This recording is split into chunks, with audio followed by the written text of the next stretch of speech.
বিসমিল্লাহির রহমানির রহিম। আমি Mohammad Ruhul Amin, junior instructor tech computer, Rangpur polytechnic institute, Rangpur. আহ, আমি এখন যে সাবজেক্টে আলোচনা করতে চাই, সাবজেক্টের নাম কম্পিউটার পেরিফেরালস, সাবজেক্ট কোড 66645। এটা চতুর্থ পর্বের কম্পিউটার টেকনোলজির সাবজেক্ট। প্রিয় শিক্ষার্থীরা, আমার কথা শুনতে কি কোনো সমস্যা হচ্ছে কিনা, বা আমার ভিডিও দেখতে কোনো সমস্যা হচ্ছে কিনা অবশ্যই আমাকে জানাবে তোমরা।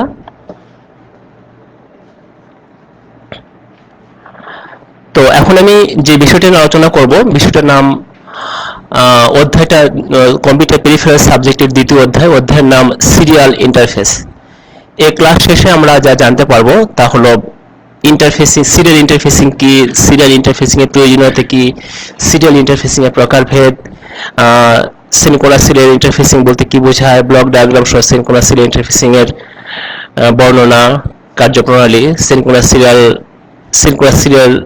সিনক্রোনাস ব্লক ফরম্যাট বলতে কি বোঝো, ব্লক ডায়াগ্রাম সহ synchronous serial interfacing, asynchronous character ও সিনক্রোনাস সিরিয়াল ইন্টারফেসিং এর বৈশিষ্ট্য, ইউএসএআরটি সম্বন্ধে জানা, এবং ব্লক ডায়াগ্রাম সহ RS-232 C version 24 standard interface সম্বন্ধে জানা। এ হচ্ছে আজকে আমার আলোচ্য বিষয়। এখন তাহলে আমরা মূল আলোচনায় চলে আসি।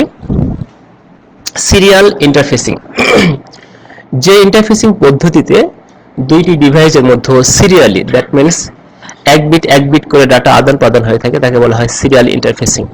এই ইন্টারফেসিং এর জন্য সাধারণত একটা লাইন ব্যবহার করা হয় ডাটা ট্রান্সমিট করার জন্য। আমি এখানে তোমাদের দেখানোর চেষ্টা করছি, এখানে রিসিভিং সাইড, এখানে ট্রান্সমিটিং সাইড, এবং দুটোর মধ্যে ডাটা আদান প্রদানের জন্য আমাদের সিঙ্গেল একটা লাইন ব্যবহার করা হয়েছে, এবং এই একটা লাইনের মধ্য দিয়েই এক বিট করে ডাটা আমার সেন্ডার থেকে রিসিভারের দিকে যাচ্ছে। এখন আমরা দেখি সিরিয়াল ইন্টারফেসিং এর প্রয়োজনীয়তা। সিরিয়াল ইন্টারফেসিং আমরা কেন ব্যবহার করব? সিপিইউ সাধারণত প্যারালালি ডাটা গ্রহণ করে থাকে, প্যারালালি ডাটা প্রসেস করে থাকে, এবং প্যারালালি ডাটা ট্রান্সমিট করে থাকে। কিন্তু সিপিইউর সাথে আমরা যে সকল ইনপুট আউটপুট ডিভাইস সমূহ যুক্ত করে থাকি, তারা অধিকাংশই সিরিয়ালি, প্যারালাল, সিনক্রোনাস, অ্যাসিনক্রোনাস বিভিন্ন মোডে ডাটা ট্রান্সমিট করে থাকে। তো এই ধরনের যে সকল ডিভাইস সিরিয়ালি ডাটা আদান প্রদান করে থাকে, তাদের কাছ থেকে সিপিইউ বা প্রসেসর সরাসরি ডাটা গ্রহণ করতে পারবে না। তাহলে কি করতে হবে? এদের মধ্যে একটা মধ্যস্থতাকারী ডিভাইস ব্যবহার করতে হবে, যেটা সিরিয়াল ডাটাকে প্যারালাল ফর্মে রূপান্তর করে দিয়ে এটাকে সিপিইউর উপযুক্ত করে দেবে, আবার সিপিইউর প্রেরিত ডাটা প্যারালাল ডাটাকে সিরিয়াল ফর্মে রূপান্তর করে আবার পেরিফেরালসের জন্য এটা প্যারালালিতে সিরিয়াল ফর্মে রূপান্তর করবে। এই জন্যই আমাদের মূলত সিরিয়াল ইন্টারফেসিং এর প্রয়োজন হয়। আমরা যদি লেখাটা দেখে বলতে পারি, এই ইন্টারফেসিং এর মাধ্যমে সিপিইউ অন্যান্য পেরিফেরালস বা একাধিক পেরিফেরালসের মতো ডাটা আদান প্রদান হয়ে থাকে। সাধারণত সিপিইউ সাধারণত প্যারালাল ফর্মে ডাটা আদান প্রদান ও প্রসেস করে থাকে, কিন্তু কিছু কিছু ডিভাইস যারা ন্যাচারালি সিরিয়ালি ডাটা আদান প্রদান করে থাকে, এই সকল ডিভাইসের সাথে সিপিইউ ডাটা আদান প্রদান করার জন্য সিরিয়াল ইন্টারফেসিং এর প্রয়োজন হয়। আমার মনে হয় সিরিয়াল ইন্টারফেস আমাদের কেন দরকার এবং কি জন্য আমরা ব্যবহার করব, আমরা সবাই এই বিষয়টা এখন ক্লিয়ার হতে পারছি। আচ্ছা, এখন থেকে সিরিয়াল ইন্টারফেসিং এর প্রকারভেদ। সিরিয়াল ইন্টারফেসিং সাধারণত দুই ধরনের হয়ে থাকে, একটা হচ্ছে অ্যাসিনক্রোনাস সিরিয়াল ইন্টারফেসিং, একটা হচ্ছে সিনক্রোনাস সিরিয়াল ইন্টারফেসিং। অ্যাসিনক্রোনাস হচ্ছে অসমতল, আর সিনক্রোনাস হচ্ছে অসমলয়, এবং সিনক্রোনাস হচ্ছে সমলয়। বাংলা অর্থ, অ্যাসিনক্রোনাস ইন্টারফেসিং এই পদ্ধতিতে ক্যারেক্টার আকারে ডাটা সমূহ ট্রান্সমিট করা হয়ে থাকে। যেমন কিবোর্ড থেকে আমরা যখন একটা কি প্রেস করে থাকি, সেই ডাটাটা আমার সিপিইউতে যেভাবে যায় সেটা হচ্ছে অ্যাসিনক্রোনাস পদ্ধতিতে যায়। আমি এখানে ছবির মাধ্যমে দেখানোর চেষ্টা করছি। এটা হচ্ছে অ্যাসিনক্রোনাস সিরিয়াল ইন্টারফেসিং। মূল ডাটার সাথে একটা শুরুতে স্টার্ট বিট এবং শেষে স্টপ বিট যুক্ত হয়। এইভাবে আমাদের একটা ডাটা ট্রান্সমিট হয়। আর সিনক্রোনাস পদ্ধতিতে আমাদের অনেকগুলো ক্যারেক্টার বা ডাটা সমূহ একত্রে একটা ব্লকে পরিণত করে আমরা ডাটা ট্রান্সমিট বা রিসিভ করে থাকি। আমি অ্যাসিনক্রোনাস ডাটার বিট সমূহ বোঝানোর চেষ্টা করছি। এটা হচ্ছে স্টার্ট বিট অলওয়েজ 1 থাকবে, স্টার্ট বিটটা। আমি আকাশি কালার দ্বারা বোঝানোর চেষ্টা করছি, এটা হচ্ছে মূল ডাটা, অ্যাকচুয়াল ডাটা বিটস। তারপরে আমাদের বেগুনি কালার দ্বারা দেখানোর চেষ্টা করছি, এটা হচ্ছে প্যারিটি বিটস। প্যারিটি বিটস ব্যবহার করা হয় ডাটার মধ্যে কোনো ভুল আছে কিনা এটা নির্ণয় করার জন্য। প্যারিটি বিট নির্ভর করে যে আমার এই মূল ডাটার মধ্যে কতগুলো ওয়ান আছে তার উপরে, এটা অড প্যারিটি হবে নাকি ইভেন প্যারিটি হবে তা নির্ভর করে যে আমি মূল ডাটার মধ্যে ওয়ানের সংখ্যা কত। ওয়ানের সংখ্যা যদি আমি এটা অড প্যারিটি হিসেবে নির্বাচন করতে চাই, তাহলে মূল ডাটা সহ এটা প্যারিটি বিট সহ আমার মূল ডাটাটা হতে হবে অড। এবং যদি আমরা ইভেন প্যারিটি হিসেবে এটাকে ব্যবহার করতে চাই, সেক্ষেত্রে মূল ডাটা সহ এই প্যারিটি বিট সহ ডাটার সংখ্যাটা হতে হবে আমার ইভেন, ইত্যাদি। আর যাই হোক, আর স্টপ বিট এটা অলওয়েজ 1, স্টপ বিটের মান সব সময় আমাদের 1 থাকবে। এই হচ্ছে একটা অ্যাসিনক্রোনাস ডাটা বিটের ফরম্যাট দেখানোর চেষ্টা করছি। এখানে আমি জাস্ট ব্লকের মাধ্যমে দেখানোর চেষ্টা করছি।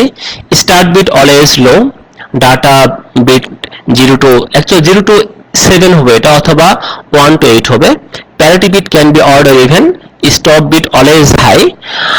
এবং দুইটা ক্যারেক্টারের মাঝখানে যে সময়টা, এটাকে বলা হয় আইডল স্টেট।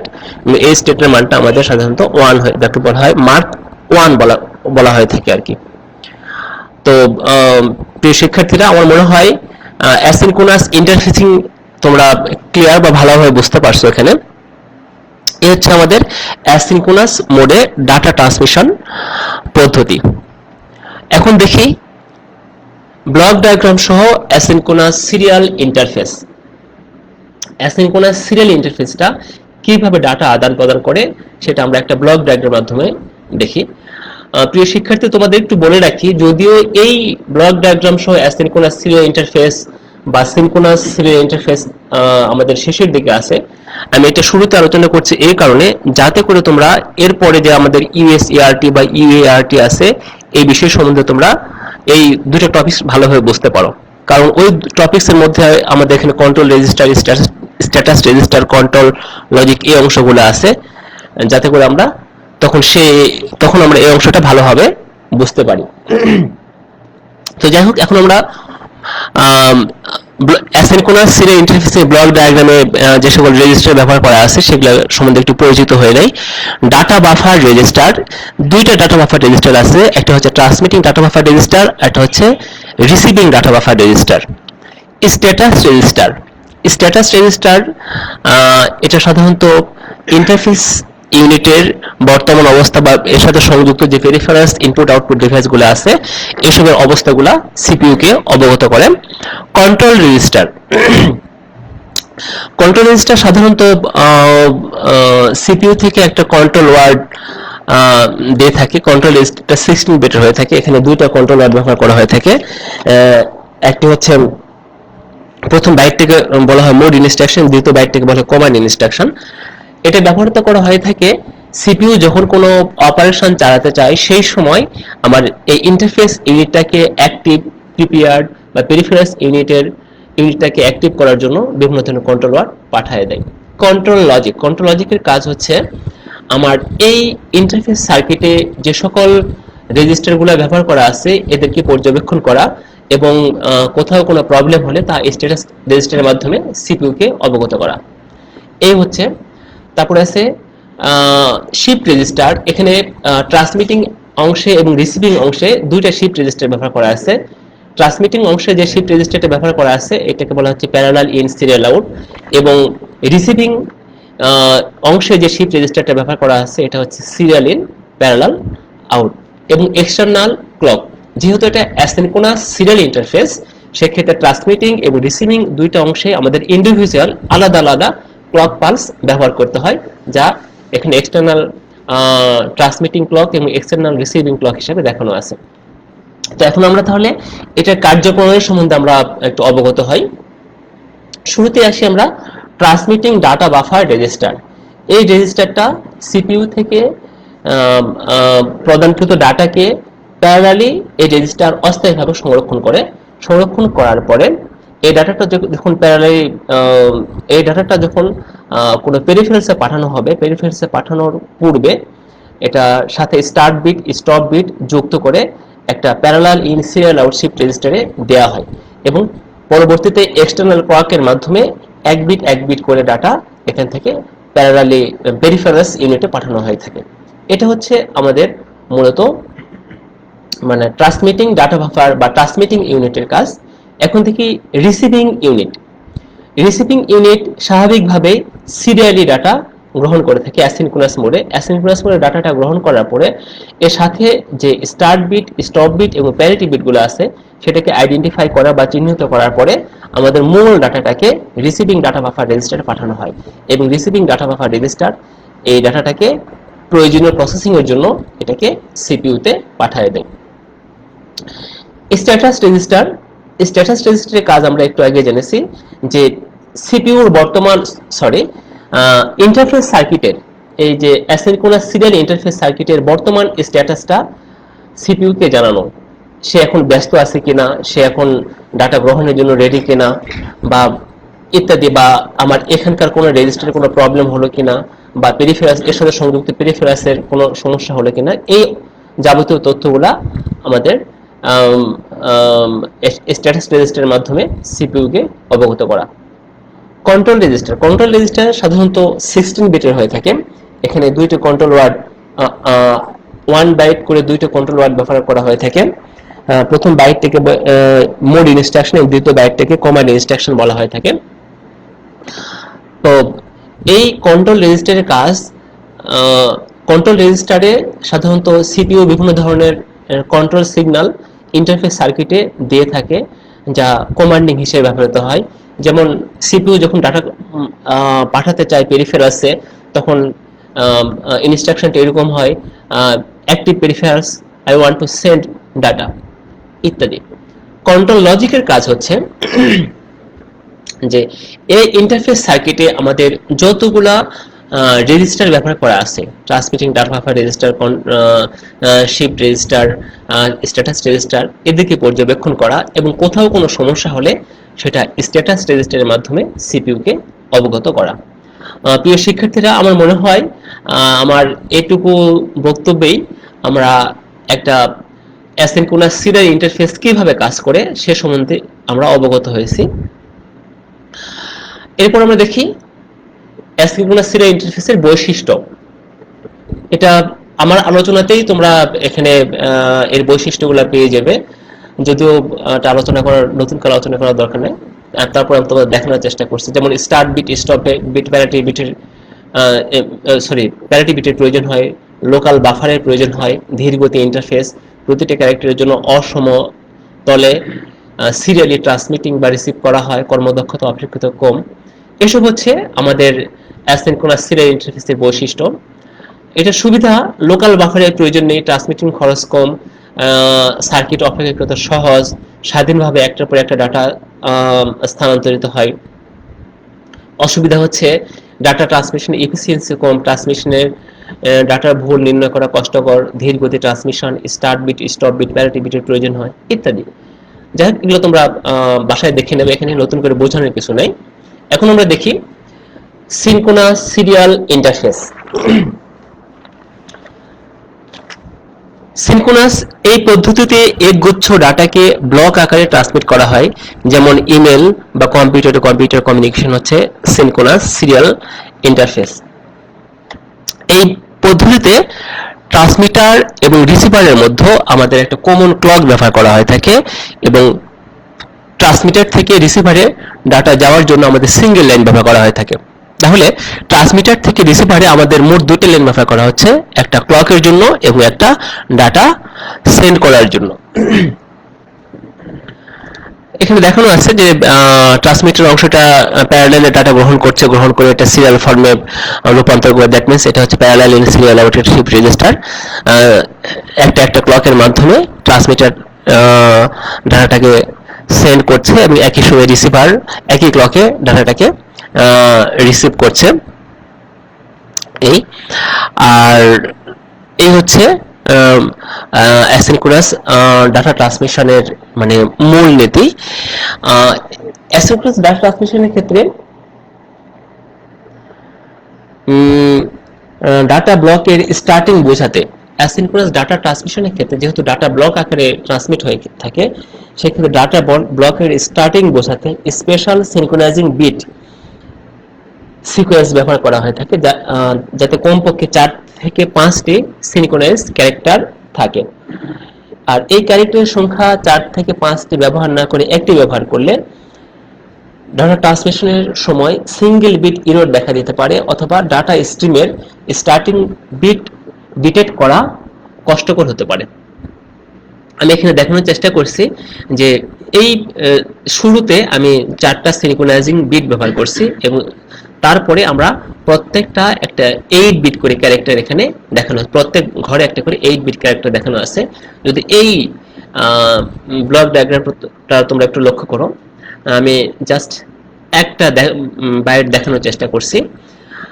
এখানে আমাদের 0 to 7 8 বিট ক্যারেক্টার আছে, প্রত্যেকটা একটা করে ক্যারেক্টার, এবং এইভাবে মানে ট্রান্সমিটার থেকে রিসিভারের ডাটা সমূহ মানে একটা ব্লক, সবগুলো ক্যারেক্টার মিলে একটা ব্লক তৈরি করে একটা ব্লক আকারে ডাটা ট্রান্সমিট হয়। এবং এই ডাটা এটা সিনক্রোনাস ট্রান্সমিশন বোঝানোর জন্য এই ব্লকের শুরুতে অবশ্যই 4 থেকে 5 বিটের একটা সিনক্রোনাইজিং ক্যারেক্টার ব্যবহার করা হয়ে থাকে। তো প্রিয় শিক্ষার্থী, এখন আমরা দেখি যে সিনক্রোনাস সিরিয়াল ইন্টারফেসিংটা আমাদের কিভাবে কাজ করে। ব্লক ডায়াগ্রাম সহ সিনক্রোনাস সিরিয়াল ইন্টারফেসিং এখানে দেখানোর চেষ্টা করছি আমি। ডাটা বাফার রেজিস্টার দুইটা, transmitting and receiving, status register, control register, আমরা ইতিমধ্যেই একটু আগে আলোচনা করছি এইসবের কাজ সম্বন্ধে। কন্ট্রোল লজিক এটা আমরা জানি। শিফট রেজিস্টার দুটো ব্যবহার করছি আমরা, এটা হচ্ছে প্যারালাল ইন সিরিয়াল আউট এবং আরেকটা হচ্ছে serial in parallel out. Parallel in serial out shift register ব্যবহার করা হয় ডাটা ট্রান্সমিটিং এর ক্ষেত্রে, অর্থাৎ সিপিইউ থেকে পেরিফেরালসে ট্রান্সমিশনের সময় ব্যবহার করা হয় থাকে, বা আর serial in parallel out shift রেজিস্টারে ব্যবহার করা হয় ডাটাটা পেরিফেরালস থেকে রিসিভ করার সময়। এখন আমরা দেখি তাহলে, এবং synchronise generator and recogniser. Synchronise generator এবং সিনক্রোনাইজ রিকগনাইজার দুইটা এক্সটার্নাল রেজিস্টার ব্যবহার করা আছে এখানে। এখন আমরা দেখি যে সিপিইউ যখন কোনো ডাটা পাঠায় এটা শুধুমাত্র পিওর ডাটা হয়ে থাকে, এটা সিনক্রোনাস অ্যাসিনক্রোনাসের জন্য স্টার্ট বিট, স্টপ বিট এবং সিনক্রোনাইজের জন্য সিনক্রোনাইজিং বিট এখানে থাকে না।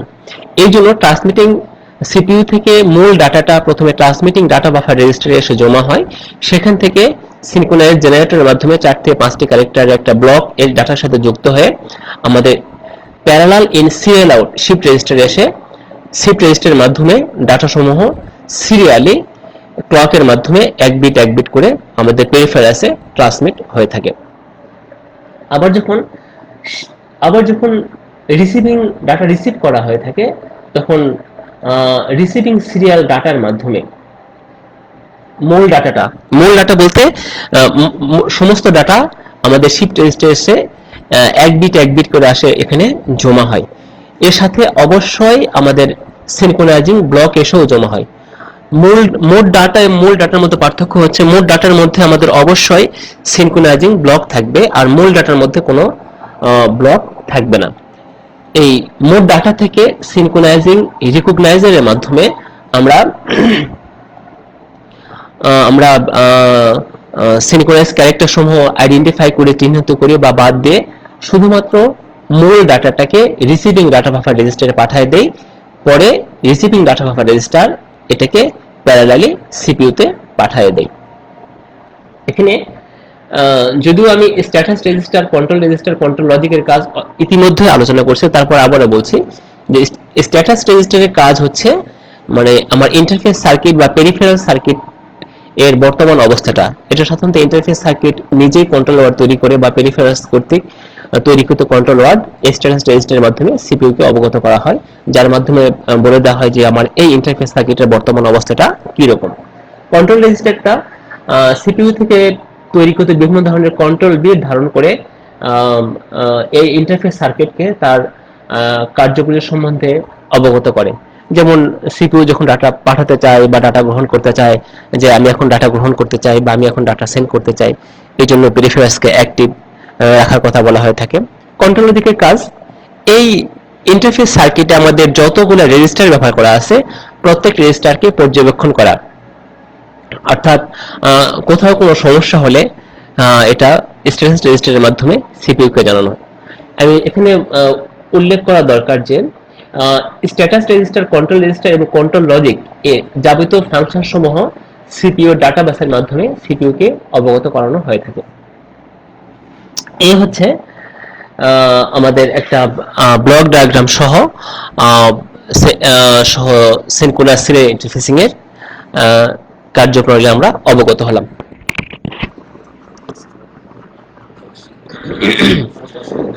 সিনক্রোনাস সিরিয়াল ইন্টারফেসিং এর বৈশিষ্ট্য স্বাভাবিকভাবে যে আলোচনা করলাম তাতে আমরা যেটা দেখতে পাই, এখানে start bit, stop bit, parity বিটের পরিবর্তে সিনক্রোনাস ক্যারেক্টার ব্যবহার করা হয়।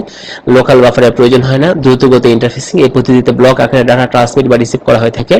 কর্মদক্ষতা অপেক্ষাকৃত বেশি, সার্কিট অপেক্ষাকৃত জটিল, প্রেরিত ডাটার মধ্যে ভুল নির্ণয় করা সহজ, সময়ের অপচয় কম হয়। এই ইন্টারফেসিং পদ্ধতিতে সময় কম লাগে, নিয়মিত বিরতিতে ডাটা ট্রান্সমিট হয়ে থাকে। ডাটা ট্রান্সমিট ও রিসিভ করার জন্য একই ক্লক ব্যবহার করা হয়ে থাকে। সর্বোপরি এই পদ্ধতির খরচ একটু বেশি হয়। সুবিধা, সময়ের অপচয় কম হয়, দ্রুত গতি ট্রান্সমিশন, 100টি করে ক্যারেক্টার একসাথে স্থানান্তরিত হয়, স্টার্ট বিট, স্টপ বিট এবং প্যারিটি বিটের প্রয়োজন হয় না, উভয় প্রান্তে লোকাল বাফারের প্রয়োজন হয়। এই একই ক্লক সিগন্যাল ট্রান্সমিটার রিসিভারে দিতে হয় এবং ট্রান্সমিশন খরচ বেশি। এগুলো বোঝানোর কিছু নাই, জাস্ট তোমরা একটু দেখে নিবে। আমি যে আলোচনা করছি তা থেকেই এই বিষয়গুলো চলে আসে এর মধ্যে। তো প্রিয় শিক্ষার্থী, এখন আমরা অন্য একটা টপিকে যেতে চাই, সেটা হচ্ছে ইউএসএআরটি। ইউএসএআরটির পূর্ণ নাম হচ্ছে universal synchronous asynchronous receiver and transmitter.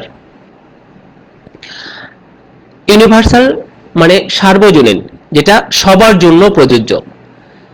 Synchronous এবং অ্যাসিনক্রোনাস রিসিভার অ্যান্ড ট্রান্সমিটার, এটা থেকে আমরা বুঝতে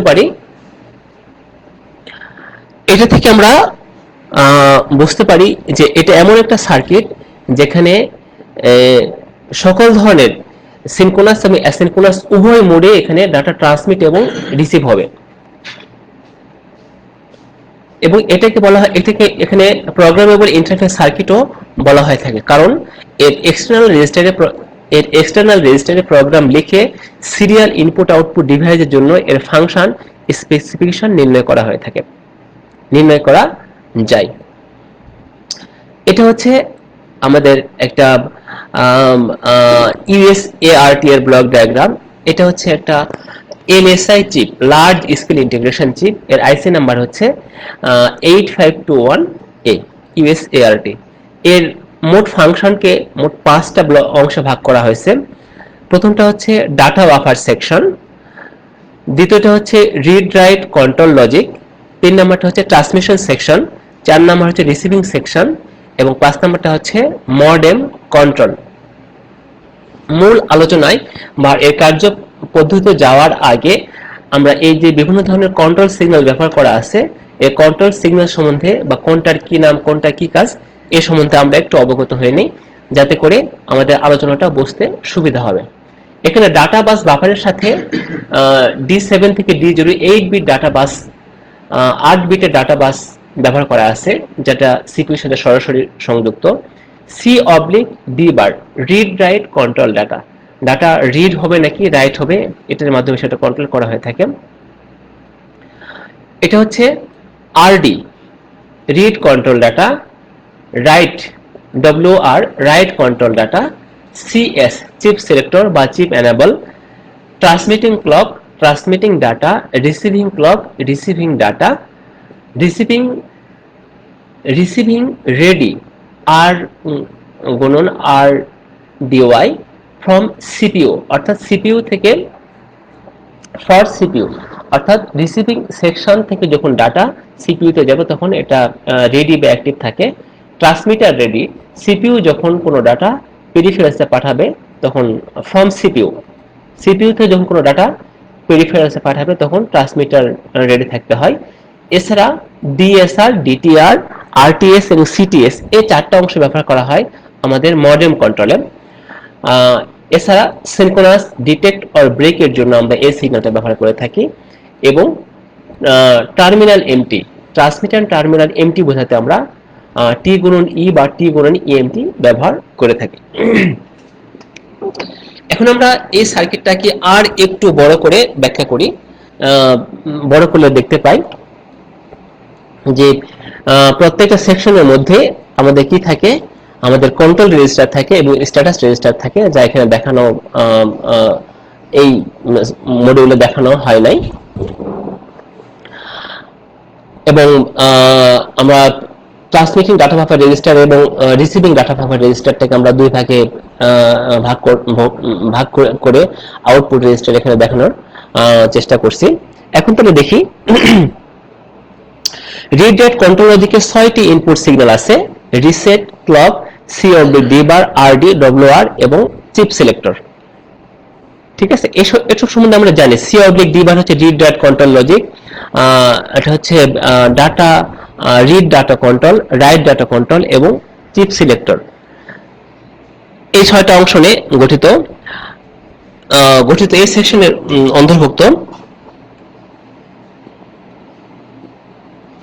কন্ট্রোল রেজিস্টারে আমাদের এখানে 16 বিটের দুটি রেজিস্টার থাকে। প্রথম দুটি স্বাধীন ওয়ার্ড থাকে, প্রথম বাইট থেকে মোড ইনস্ট্রাকশন এবং দ্বিতীয় বাইট থেকে কমান্ড ইনস্ট্রাকশন বলা হয়। এটা সি অবলিক ডি বার হাই থাকা অবস্থায় আউটপুট পোর্ট হিসেবে এটি অ্যাক্সেস করতে পারে। স্ট্যাটাস রেজিস্টারের কাজ আমরা আগে থেকেই ইতিমধ্যে অবগত আছি এবং এই অবগত থাকার জন্য আমি মূলত এর আগে অ্যাসিনক্রোনাস সিরিয়াল ইন্টারফেস এবং সিনক্রোনাস সিরিয়াল ইন্টারফেস সম্বন্ধে আলোচনা করছি। স্ট্যাটাস রেজিস্টারটা মূলত এই ইন্টারফেস সার্কিটের বর্তমান স্ট্যাটাস বা এই ইন্টারফেস সার্কিটের সাথে যুক্ত পেরিফেরাল ডিভাইসের বর্তমান স্ট্যাটাসটা সিপিইউ কে অবগত করা হচ্ছে স্ট্যাটাস রেজিস্টারের কাজ।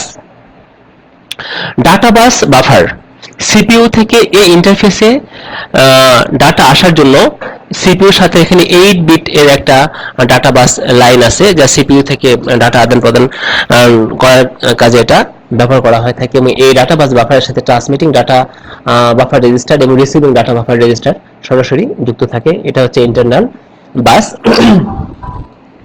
এখন দেখি আমাদের transmitting section. Transmitting data buffer register, transmitter control এবং আউটপুট রেজিস্টার, এই তিনটা নিয়ে আমাদের ট্রান্সমিটিং সেকশন গঠিত। যে ডাটা সিপিইউ সাধারণত পেরিফেরালসের জন্য ট্রান্সমিট করতে চাই, সেই ডাটাটা ডাটা বাস বাফার থেকে এসে ট্রান্সমিটিং ডাটা বাফার এসে জমা হয়। ট্রান্সমিটিং ডাটা বাফার রেজিস্টার এটাকে আউটপুট রেজিস্টার, যেটাকে বলা হয় প্যারালাল ইন সিরিয়াল আউট, একটা শিফট রেজিস্টারে পাঠিয়ে দেয়। এখান থেকে ডাটাটা প্যারালাল থেকে সিরিয়াল ফর্মে রূপান্তরিত হয়। ট্রান্সমিটার কন্ট্রোল লজিকের মাধ্যমে এটাকে আমি কি হিসেবে পাঠাতে চাই, এটাকে আমি সিনক্রোনাস মোডে পাঠাতে চাই নাকি অ্যাসিনক্রোনাস মোডে পাঠাতে চাই, তার মধ্যে ট্রান্সমিটার টার্মিনাল এমটি আছে কিনা,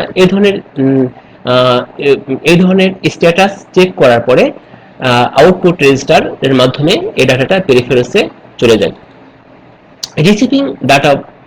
রিসিভিং ডাটা বাফার সেকশন, এই সেকশনের মাধ্যমে ডাটা সমূহ পেরিফেরালস থেকে সিপিইউ তে আসার জন্য ব্যবহার করা হয়ে থাকে।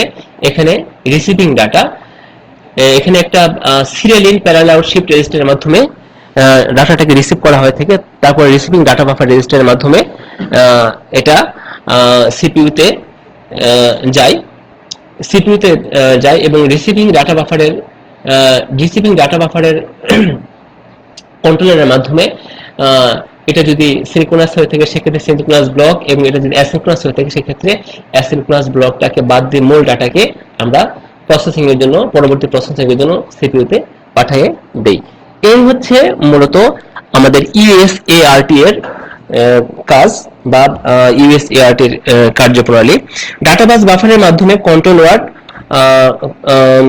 Control word, command word, status information সমূহ, কন্ট্রোল লজিক সমূহ, ওয়ার্ড সমূহ আমাদের সিপিইউতে বিভিন্ন ধরনের ইনফরমেশন স্থানান্তরিত করে থাকে। হয়তো প্রিয় শিক্ষার্থী, আজকে আমার সময়টা শেষ হয়ে গেছে। যদি এই আলোচনার মধ্যে তোমরা কোনো কিছু বুঝতে না পারো বা যদি তোমার কোনো প্রশ্ন থেকে থাকে, সেক্ষেত্রে তোমরা কমেন্ট বক্সে কমেন্ট করে জানাতে পারো। আর তোমরা অবশ্যই পরবর্তী আমার এই লেকচারটা আমরা কি করে আমি তোমাদের জন্য ভালো করতে পারি সে ব্যাপারে তোমরা সুপরামর্শ দিবে। আর এই ভিডিওটি দেখতে তোমরা অবশ্যই ভিজিট করবে দক্ষতা বাতায়ন অথবা www.skills.gov.bd/dt। তো ধন্যবাদ সবাইকে। আর যদি কোনো প্রশ্ন থেকে থাকে, কাইন্ডলি তোমরা ইনবক্সে প্রশ্ন করতে পারো।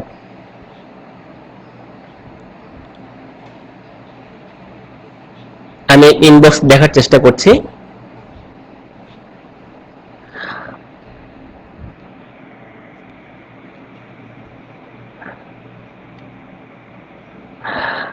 তো ধন্যবাদ সবাইকে। পরবর্তী ক্লাস দেখার আমন্ত্রণ জানিয়ে আমি আমার বক্তব্য এখানে শেষ করছি। আসসালামু আলাইকুম।